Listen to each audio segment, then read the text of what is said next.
Assalamualaikum warahmatullahi wabarakatuh. Yang terhormat Bapak Dr. Normansyah, SPD MPD, selaku dosen pengampu pada mata kuliah Bahasa Indonesia. Yang pertama-tama, marilah kita panjatkan puja serta syukur kehadiran Allah Subhanahu wa Ta'ala, karena dengannya lah kita dapat melakukan aktivitas yang saya lakukan pada hari ini dengan keadaan sehat walafiat. Salawat serta salam marilah kita sanjung agungkan kepada Nabi besar kita Nabi Muhammad SAW, yang mana telah membawa kita dari zaman jahiliyah menuju zaman Islamiyah yang kita rasakan pada saat ini. Baiklah, sebelumnya saya akan memberikan pantun main bola sambil berdiri. Izinkan saya memperkenalkan diri. Perkenalkan, nama saya Devi Gustika Azahwa dengan NPM F0H024020, Fakultas Matematika dan Ilmu Pengetahuan Alam, Universitas Bengkulu. Pada kesempatan kali ini saya akan membuat video mengenai pembahasan materi dari pertemuan 1 hingga 15. Baiklah, pembahasan yang pertama yaitu tentang hakikat bahasa Indonesia. Bahasa Indonesia adalah bahasa resmi nasional yang digunakan di seluruh wilayah Negara Kesatuan Republik Indonesia. Bahasa Indonesia diresmikan sebagai bahasa nasional setelah Proklamasi Kemerdekaan Indonesia pada tanggal 18 Agustus 1945. Bahasa Indonesia berfungsi sebagai bahasa komunikasi kedua atau bahasa pergaulan bagi sebagian warga negara Indonesia, karena sebagian besar warga Indonesia menggunakan salah satu dari 748 bahasa daerah yang ada di Indonesia sebagai bahasa ibu. Kedudukan dan fungsi bahasa Indonesia. Kedudukan bahasa Indonesia sebagai bahasa nasional memiliki fungsi sebagai berikut, yaitu lambang kebanggaan kebangsaan, lambang identitas nasional, alat penghubung antar warga, antar daerah dan antar budaya, alat pengembangan kebudayaan, ilmu pengetahuan dan teknologi. Kedudukan bahasa Indonesia sebagai bahasa negara memiliki fungsi diantaranya, yaitu bahasa resmi kenegaraan, bahasa pengantar dalam pendidikan, alat penghubung pada tingkat nasional, alat pengembangan kebudayaan, pengetahuan, dan ilmu teknologi. Undang-Undang Republik Indonesia Nomor 24 Tahun 2009 mengatakan tentang bendera, bahasa, dan lambang. Pasal 1 ayat 2. Bahasa Negara Kesatuan Republik Indonesia yang selanjutnya disebut Bahasa Indonesia adalah bahasa resmi nasional yang digunakan di seluruh wilayah Negara Kesatuan Republik Indonesia. Bahasa Indonesia yang dinyatakan sebagai bahasa resmi negara dalam pasal 36 Undang-Undang Dasar Negara Kesatuan Republik Indonesia tahun 1945 bersumber dari bahasa yang dikerarkan dalam Sumpah Pemuda tanggal 28 Oktober 1928 sebagai bahasa persatuan yang dikembangkan sesuai dengan dinamika peradaban bangsa. Bahasa Indonesia sebagai bahasa resmi negara sebagaimana dimaksud pada ayat 1 berfungsi sebagai bahasa resmi kenegaraan, mengantar pendidikan, komunikasi tingkat nasional, pengembangan kebudayaan nasional, transaksi dan dokumentasi niaga, serta sarana pengembangan dan pemanfaatan ilmu pengetahuan, teknologi, seni, dan bahasa media massa. Yang kedua yaitu perkembangan bahasa Indonesia. Sebelum Indonesia merdeka, pada abad ke-7 Masehi, bahasa Melayu atau bahasa Melayu kuno dipakai sebagai bahasa kenegaraan Kerajaan Sriwijaya. Buktinya, ada prasasti di Kedukan Bukit Berangka tahun 683 Masehi di Palembang. Talang Tuo Berangka tahun 684 Masehi di Palembang.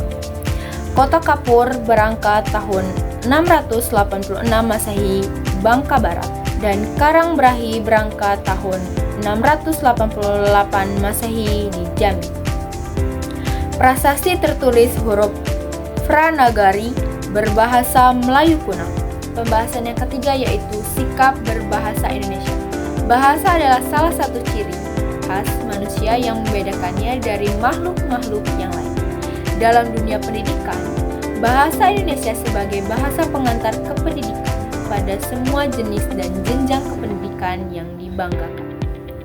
Fungsi bahasa Indonesia sebagai sarana pengembangan dan permasyarakatan ilmu pengetahuan dan teknologi menuntut perhatian khusus karena kepesatan perkembangan ilmu pengetahuan dan teknologi menuntut kedinamisan bahasa Indonesia terutama dalam kaitan dengan pengembangan tata istilah keilmuan. Sikap bahasa adalah posisi mental atau perasaan terhadap bahasa sendiri atau bahasa orang lain. Sikap bahasa merupakan faktor pendukung optimalisasi peran dan kedudukan bahasa Indonesia sebagai penguat jati diri bangsa. Sikap positif bahasa Indonesia adalah penggunaan bahasa Indonesia sesuai dengan kaidah bahasa dan sesuai dengan situasi kebahasaan. Sikap bahasa yang perlu dimiliki ini dilakukan dengan berbagai upaya, yakni meningkatkan rasa kebanggaan memiliki dan menggunakan bahasa Indonesia dalam berbagai keperluan dan kemanfaatan yang menjangkau seluruh lapisan, kelompok, dan golongan dalam masyarakat bangsa Indonesia. Menghindari penggunaan bahasa asing secara berlebihan atau di luar garis ketentuan dan kebijakan yang telah ditentukan. Selain itu, penggunaan bahasa asing secara berlebihan atau di luar lingkungan dan keperluannya selain merupakan pelecehan terhadap peran dan kedudukan serta hasil-hasil pengembangan bahasa Indonesia, juga kelemahan pembinaan wawasan kebangsaan, serta meningkatkan frekuensi pembiasaan penggunaan bahasa Indonesia dalam segenap kesempatan dan aktivitas baik resmi maupun tidak resmi. Pembahasan yang keempat yaitu teks dalam kehidupan akademi untuk penanaman nilai dan hakikat bahasa Indonesia sebagai penghela ilmu pengetahuan.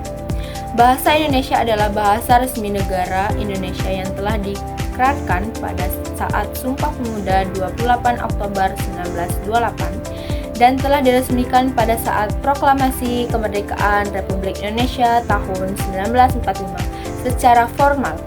Bahasa Indonesia mempunyai 4 kedudukan, yakni bahasa persatuan, bahasa nasional, bahasa negara, dan bahasa resmi. Dalam perkembangannya lebih lanjut, bahasa Indonesia berhasil menduduki sebagai bahasa budaya dan bahasa ilmu atau bahasa sebagai penghela ilmu pengetahuan. Kedudukan bahasa Indonesia sebagai bahasa budaya adalah satu-satunya alat yang membina dan mengembangkan kebudayaan nasional. Saat ini, bahasa Indonesia dipergunakan sebagai alat untuk menyatakan nilai sosial budaya nasional. Pada saat itulah bahasa Indonesia menjalankan kedudukannya sebagai bahasa budaya. Di samping itu, bahasa Indonesia juga berkedudukan sebagai bahasa ilmu atau penghela ilmu pengetahuan. Artinya, bahasa Indonesia menjadi pendukung ilmu pengetahuan dan teknologi atau iptek untuk kepentingan pembangunan nasional. Penyebarluasan iptek dan permanfaatan kepada perencanaan dan pelaksanaan pembangunan negara dilakukan dengan menggunakan bahasa Indonesia. Bahasa adalah alat komunikasi yang digunakan manusia untuk saling berinteraksi, bekerja sama, dan mengidentifikasikan diri. Bahasa Indonesia memiliki 4 kedudukan sebagai bahasa persatuan, bahasa negara, bahasa nasional, dan bahasa resmi. Dalam perkembangannya, bahasa berkedudukan sebagai bahasa budaya dan bahasa dalam keilmuan adalah ragam bahasa baku. Penggunaan bahasa baku Indonesia digunakan dalam ragam keilmuan. Hal inilah yang membedakan bahasa baku dengan bahasa lainnya. Bahasa baku sebagai ragam bahasa yang digunakan dalam dunia pendidikan memiliki ciri yang berbeda bila dibandingkan dengan bahasa tidak baku. Pembahasan selanjutnya yaitu menjelajahi dunia pustaka dan berbagai sumber referensi digital. Yang pertama yaitu menelusuri model teks, ulasan buku teks, ulasan atau disebut juga dengan teks review pada umumnya ditulis dalam bentuk artikel. Sehingga teks ulasan dapat disebut sebagai artikel ulasan. Karena ulasan biasanya dibuat terhadap buku, maka teks ulasan dinamakan resensi buku atau juga timbangan buku. Menurut Gerard dan Wicknell 1994, Kilan dan Dani 2009, ulasan merupakan teks yang berfungsi untuk menimbang, menilai dan mengajukan kritik terhadap karya atau peristiwa yang diulas tersebut. Yang kedua yaitu menganalisis aspek penilaian formulasi bahasa dan manfaat teks ulasan. Menganalisis aspek penilaian, menganalisis formasi bahasa evaluasi, menganalisis manfaat teks ulasan. Yang ketiga yaitu merekonstruksi teks ulasan. Teks ulasan yang direkonstruksi ada dua jenis, yakni buku yang ditulis dalam bahasa Indonesia dan satunya buku hasil terjemahan dari bahasa Inggris ke dalam bahasa Indonesia. Melalui ulasan pertama, kita dapat mempromosikan bahasa Indonesia agar menjadi bahasa internasional seperti bahasa Inggris. Dan ulasan yang kedua, kita dapat diuji dan dimantapkan keyakinannya bahwa bahasa Indonesia dapat berperan sebagai sarana akademik untuk mengekspresikan hasil terjemahan. Pembahasan selanjutnya yaitu presentasi ilmiah. Presentasi ilmiah adalah penyajian bahan ilmiah atau makalah, kertas kerja, draft, dan sebagainya oleh penyaji dan pemakalah di suatu forum ilmiah atau seminar, diskusi, dan sebagainya, di mana pesertanya secara sukarela terlibat aktif dalam interaksi verbal ilmiah menuju tercapainya goal yang diterapkan dengan waktu yang tersedia. Presentasi ilmiah merupakan kegiatan yang lazim dilakukan dalam dunia ilmiah. Kegiatan ini berfungsi untuk menyebarkan informasi ilmiah, baik informasi konseptual maupun prosedural. Bagi mahasiswa, kemahiran untuk melakukan presentasi ilmiah merupakan kebutuhan. Karena mahasiswa merupakan intelektual yang berkewajiban menyebarkan ilmu yang dimilikinya, oleh sebab itu mahasiswa dilibatkan dalam menyusun, menyajikan, dan merevisi berdasarkan umpan balik dari peserta. Presentasi ilmiah yang efektif adalah penyajian bahan ilmiah oleh seseorang di suatu forum yang pesertanya secara sukarela terlibat aktif dan interaksi verbal ilmiah menuju tercapainya tujuan dalam waktu yang tersedia.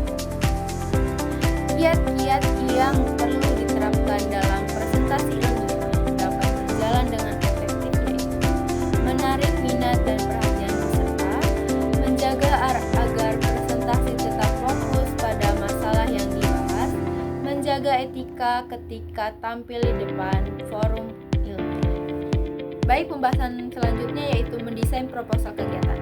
Proposal merupakan suatu rancangan berbentuk tulisan secara sistematis dan terperinci untuk kegiatan acara yang akan diselenggarakan.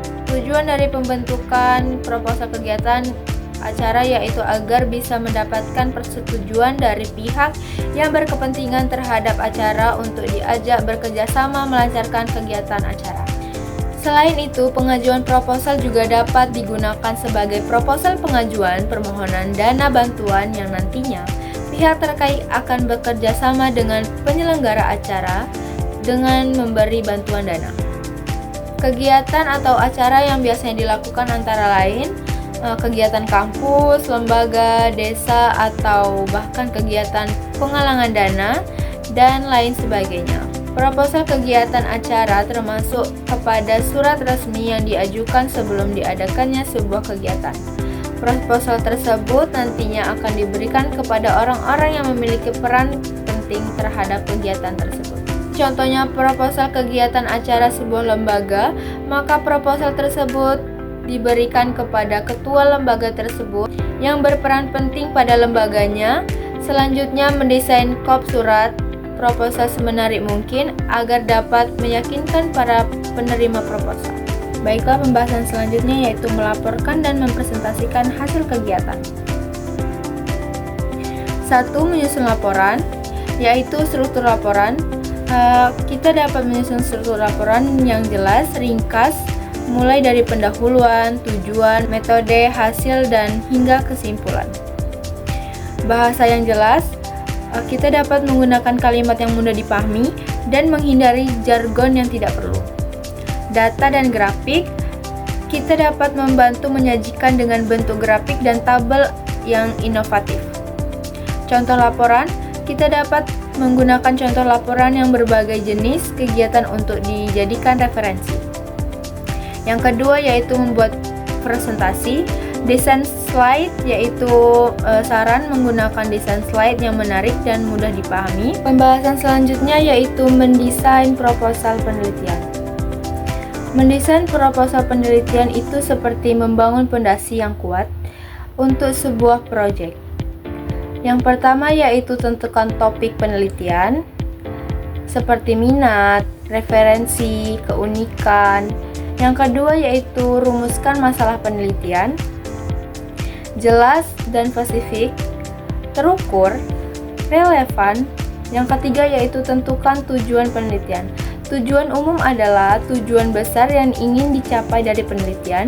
Spesifik. Tujuan spesifik adalah tujuan-tujuan kecil yang harus dicapai untuk mencapai tujuan umum. Pembahasan selanjutnya yaitu tentang melaporkan dan mempresentasikan hasil penelitian. Mengapa laporan dan presentasi itu penting? Karena pertama, pertanggungjawaban merupakan bentuk pertanggungjawaban atas penelitian yang telah dilakukan. Yang kedua yaitu diseminasi, menyebarkan hasil penelitian kepada komunitas ilmiah dan masyarakat luas. Yang ketiga yaitu umpan balik, mendapatkan masukan dan kritik dari berbagai pihak untuk pengembangan lebih lanjut. Yang keempat yaitu dokumentasi, menjadi arsip ilmiah yang dapat digunakan sebagai referensi di masa mendatang. Pembahasan selanjutnya yaitu menulis dan mempresentasikan artikel ilmiah dari laporan hasil penelitian. Artikel adalah karya tulis yang menyajikan informasi, pendapat, atau gagasan mengenai suatu topik tertentu. Artikel biasa ditemukan di berbagai media seperti koran, majalah, website, dan blog. Menulis dan mempresentasikan artikel ilmiah dari hasil penelitian adalah tahapan krusial dalam menyebarkan temuan penelitian. 1. Memahami struktur artikel ilmiah, yaitu judul, abstrak, pendahuluan, metode penelitian, hasil penelitian, pembahasan, kesimpulan, dan daftar pustaka. Kedua yaitu menulis artikel dengan jelas dan ringkas, logis, objektif, akurat, konsisten. Yang ketiga yaitu membuat presentasi dengan sederhana, visual, interaktif. Nah, segitu dulu video yang dapat saya sampaikan tentang materi pertemuan